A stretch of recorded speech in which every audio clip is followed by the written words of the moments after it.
कभी आपके साथ ऐसा हुआ है, आपके दिल में बहुत सी बातें हों, आप किसी के पास भाग कर जाएँ, सिर्फ़ इसलिए कि आप अपनी खुशी या फिर अपना दर्द या अपनी बात किसी के साथ शेयर करना चाहते हो।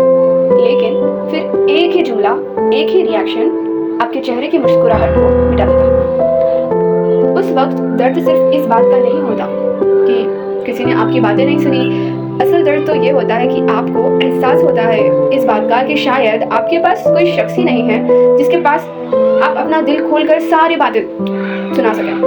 मुझे ना ऐसा लगता था कि जब भी मैं परेशानी में होंगी तो मैं किसी को शायद मैं किसी और को कॉल कर लूँ या फिर किसी दोस्त को बता दूँ या फिर किसी रिश्तेदार को या किसी अपने कज़िन को या फिर किसी अपने को, ठीक है। लेकिन एक दिन मुझे ऐसा एहसास हुआ कि बात इतनी आसान नहीं होती, ठीक है। जो अपना दर्द होता है वो इतना आसान नहीं होता जो कि हम किसी के मुँह के सामने जाकर उन्हें सुना दें, ऐसा नहीं होता, राइट। हम अक्सर अपने दोस्त को कॉल करने से पहले सोचते हैं कि कहीं मैं उन पर बोझ तो नहीं पड़ रही।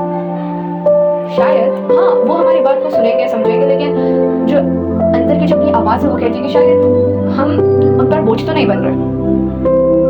अगर मैं अपनी किसी खाला को बोल दूँ कॉल पर, मुझे ऐसा लगता है कॉल मिलाने से पहले कि शायद भाई उनकी अपनी ज़िंदगी है, उनके अपने मसरूफियात हैं, भला वो मुझे इतना टाइम कैसे देंगे, वो इतना मेरा जो दुख है वो कैसे सुन लेंगे, भाई नहीं हो सकता। और फिर हम अपने कज़िन्स के पास अप्रोच होने जाते हैं, फिर सोचते हैं कि अपनी फैमिली प्रॉब्लम्स या फिर अपना दर्द इनके सामने मैं कैसे सुनाऊँ, ये तो मेरे कज़िन्स हैं। हर किसी के कज़िन बुरे नहीं होते, बट कुछ बातें ऐसी होती हैं जो हम हर किसी के सामने नहीं बोल सकते। और फिर क्या हम चुप हो जाते हैं। आज की वीडियो ना उन लोग के लिए है जो बाहर से नॉर्मल तो नज़र आते हैं बट अंदर रोज़ खुद को संभाल रहे होते हैं।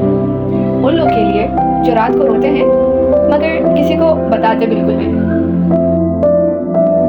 लोग के लिए है जो अपनी प्रॉब्लम्स को ना खुद ही सुनते हैं, खुद ही समझते हैं और खुद ही चुप हो जाते हैं। कभी-कभी ना ज़िंदगी में प्रॉब्लम्स इतनी बड़ी नहीं होती, ठीक है, वो प्रॉब्लम्स बड़ी एक्चुअली में होती नहीं, बट जब आपके पास बात करने के लिए कोई ना हो तो छोटी से छोटी प्रॉब्लम ना बड़ा पहाड़ लगने लगती है, राइट। और सबसे अजीब बात पता है क्या है? लोग समझते हैं कि तन्हाई का मतलब है कि आपके पास लोग नहीं हैं, लेकिन ऐसा नहीं होता, ठीक है। कभी-कभी ना तन्हाई का मतलब ये होता है कि आपके पास बहुत सारे लोग होते हैं लेकिन फिर भी आप किसी को कुछ बता नहीं पाते, ठीक है। वो अपने नहीं लगते,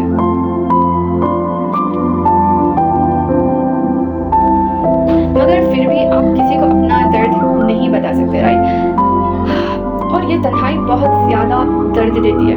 मैं ये नहीं कह रही कि दुनिया में हर कोई आपको नहीं समझता, बिल्कुल नहीं, ऐसा हो ही नहीं सकता। दुनिया में ना कुछ लोग होते हैं जो अपने को समझ सकते हैं, राइट, लेकिन ऐसे लोग मिलना थोड़ा टाइम लगता है या फिर मुश्किल होता है, राइट। लेकिन कभी-कभी ना इंसान को सिर्फ एक शख्स की ज़रूरत होती है, सिर्फ एक ही, राइट, जो उसकी बात कभी ना काटे, जो उसे कभी जज ना करे, जो उसे ऐसा महसूस ही ना कराए कि वो उनके लिए अनइम्पोर्टेंट है, राइट।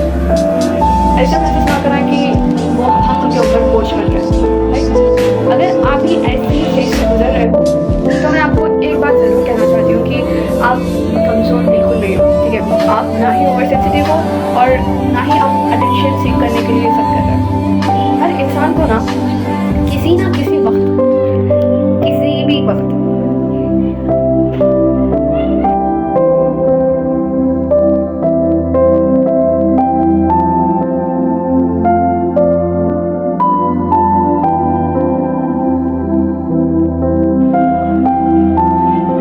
सेफ जगह की ज़रूरत होती है, राइट। एक ऐसी जगह जहाँ वो अपना दर्द खुलकर बोल सके। और अगर आज आपको लग रहा है कि आपके पास कोई नहीं है जिसके सामने आप हर चीज़ शेयर कर सको बिना कुछ सोचे, तो याद रखना कभी-कभी ना सबसे मुश्किल जंग वो होती है जो हम खामोशी से लड़ रहे होते हैं, ठीक है।